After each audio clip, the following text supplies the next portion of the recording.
Lo otro que utilizamos es la terapia anticoagulante, en este caso la heparina no fraccionada y la heparina de bajo peso molecular, y vamos a ver cada una de las indicaciones y el mecanismo de acción. La heparina no fraccionada hoy por hoy la utilizamos sobre todo en unidad de cuidado intensivo, en el paciente inestable o el paciente que sangre con facilidad. Recordemos que estimula la antitrombina 3. Se utiliza una dosis de 60 unidades por kilo en bolo y luego 12 unidades por kilo en infusión continua. Obtener un PTT 1.5 a 2 veces el control normal. Siempre requiere medir PTT a las 6 horas del inicio. Hay unas indicaciones por las cuales se debe aumentar la dosis o disminuir la dosis de acuerdo con el nivel de PTT. ¿El problema cuál es? El problema es esencialmente el metabolismo. El metabolismo de la heparina no fraccionada ocurre a nivel del sistema retículo endotelial y obviamente su actividad varía de paciente a paciente y es difícil anticoagular a estos pacientes. Pero el paciente que lo requiera, sobre todo en unidad de cuidado intensivo, se puede utilizar. Los estudios nos dicen que no hay diferencia en mortalidad de acuerdo con el uso de heparina no fraccionada versus heparina de bajo peso molecular. Sin embargo, las heparinas de bajo peso molecular inhiben el factor 10 activado. La más estudiada es la enoxaparina con todos los estudios TIMI.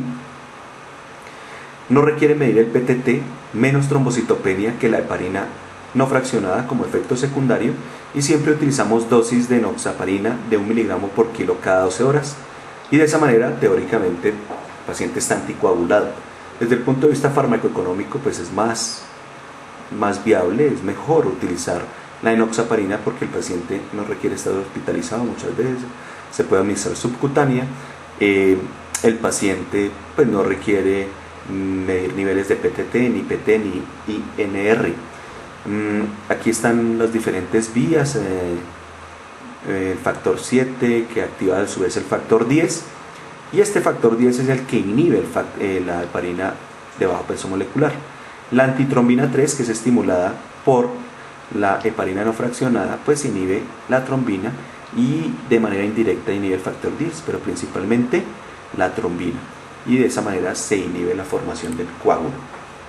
¿Cuánto tiempo utilizamos la terapia anticoagulante mientras el paciente está hospitalizado? Idealmente de 4 a 5 días. Después el paciente sale sin terapia anticoagulante. Entonces miremos el manejo de estos pacientes. El paciente que esté con ASA, clopidogrel, enoxaparina, beta bloqueador, nitrato, clopidogrel o heparina bajo peso molecular, heparina no fraccionada, se determina el riesgo. Pacientes de alto o intermedio riesgo o pacientes de bajo riesgo. ¿Cómo determinamos el riesgo? ¿Qué variables utilizamos? Ahí está esta pregunta. ¿Qué variable utilizaría para estratificar el riesgo del paciente? La edad, 3 o más factores de riesgo, la estenosis, la desviación del segmento ST, 2 o más episodios de angina, uso de aspirina en 7 días antes, aumento de las enzimas cardíacas o todas las anteriores. Definitivamente la respuesta es todas las anteriores. Este es el score más utilizado, se llama el TIMI score, donde tiene en cuenta todas esas variables. Un TIMI, cada variable da un punto si se presenta en el paciente. De 0 a 2 es de bajo riesgo, de 3 a 4 es de riesgo intermedio y 5 a 7 es de riesgo alto.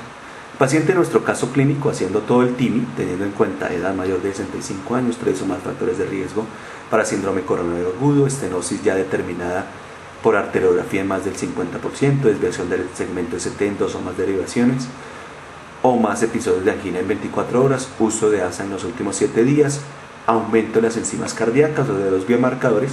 De acuerdo con nuestro caso, pues el TIMI es de 3 a 4 en riesgo intermedio. Aquí están los diferentes TIMIs y la mortalidad. Un paciente que tenga un TIMI de 6 a 7 tiene una mortalidad hasta el 40.9% de mortalidad. Es muy importante por eso calcular el TIMI score a todos estos pacientes. Y esta mortalidad es a los 14 días. Entonces, el paciente que tenga un riesgo alto o intermedio es necesario de llevarlo a arteriografía, o sea, remitirlo a una unidad de cuidado intensivo coronario, mantenerlo allí en la unidad de cuidado intensivo porque si el paciente tiene infarto agudo del miocardio es necesario manejarlo allí. Ahora, si tiene una angina inestable, podríamos manejarlo en una unidad de cuidado intensivo intermedio. Ahora, cuando yo le hago la arteriografía y si el paciente tiene más de 3 vasos obstruidos Adicionalmente, con diabetes mellitus, ese paciente es mejor llevarlo a bypass coronario, es decir, a puentes, cirugía corazón abierto y hacerle puentes. Ahora, si el paciente tiene uno o dos vasos obstruidos, pues se agrega clopidogrel, inhibidor de glicoproteína 2B3A, apiximab o tirofibán. En nuestro caso, en nuestro país utilizamos sobre todo el tirofibán y lo llevamos a PCI, es decir, a una arteriografía, una intervención coronaria percutánea con la colocación de stent. Al egreso, estos dos pacientes se van con aspirina, clopidogrel, estatina y ECA, o ARA2, dependiendo del paciente. Pero recordemos que esta es la prevención terciaria, paciente con aspirina, clopidogrel, estatina y ECA o ARA2 y beta bloqueador. Esto al egreso cuando estos pacientes son llevados a bypass coronario o a intervención coronaria percutánea.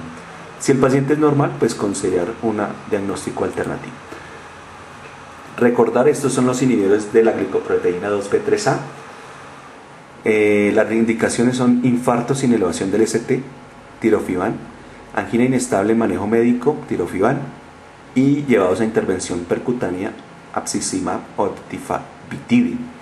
Efectos: disminución de la muerte por infarto, reducen la revascularización, su mecanismo de acción obviamente inhiben la glicoproteína 2B3A, pueden aumentar las hemorragias, tienen unas contraindicaciones importantes como la hemorragia interna activa, la trombocitopenia, la presencia de aneurisma ACV en los últimos 30 días, cirugía mayor en los últimos 30 días, disección aórtica, pericarditis o hipertensión arterial grave. Estos son los agentes utilizados principalmente, es Agrastat, que es el tirofibán.